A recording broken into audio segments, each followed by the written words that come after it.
Hello and welcome back to Humans in 5. Sarah Louise, when you're sad, where do you feel it? Well, for me, feeling sad isn't like feeling cold or hungry. It's an emotion, so I don't really feel it anywhere. Well, what about when you're angry? Now when I'm angry, I feel it in my forehead for sure. And now that you mention it, I think I feel sadness in my chest, like a weight sitting near my neck. But that's just me imagining it feels that way, right? Emotions happen in your brain, and you don't really feel them throughout your body, do you? Well, we might think of emotions as being an added bonus to the basic work our brain does. Our brain is there to control breathing, eating, walking, sleeping, and all the things we need to do to support our bodies. But do we really need emotions? Research on emotions show that they're part of a system that prepares our bodies for overcoming challenges posed by our environments. For example, if we're anxious about something, our breathing and heart rate increases, and more blood gets pumped to our limbs in case we have to make a quick getaway. We can identify anxiety as an emotion, but it's also a means of preparing our bodies to escape a dangerous situation. Something like anxiety makes sense for us to feel throughout our whole bodies. It means our muscles are primed for that quick exit. But what about happiness? Do we feel that throughout our bodies? To find out, researchers in Finland created body maps of emotions.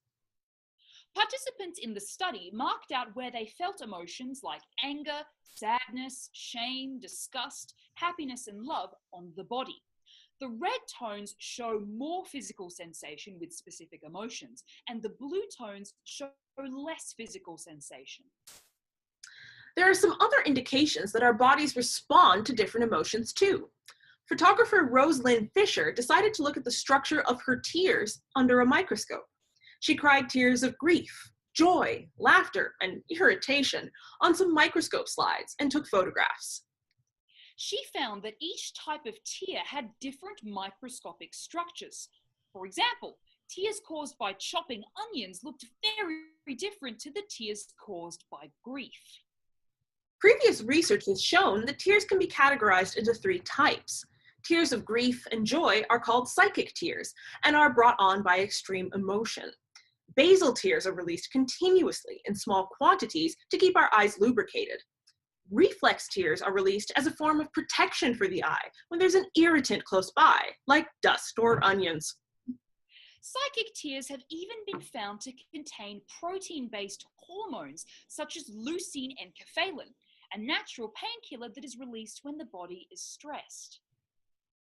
When it comes to our emotions, they don't just stay in our brains. They make changes throughout our whole bodies, including our tears. So when you're feeling down, what do you need to do is get that literal weight off your chest. Thanks, and we'll see you next time on Humans in 5. And don't forget to subscribe.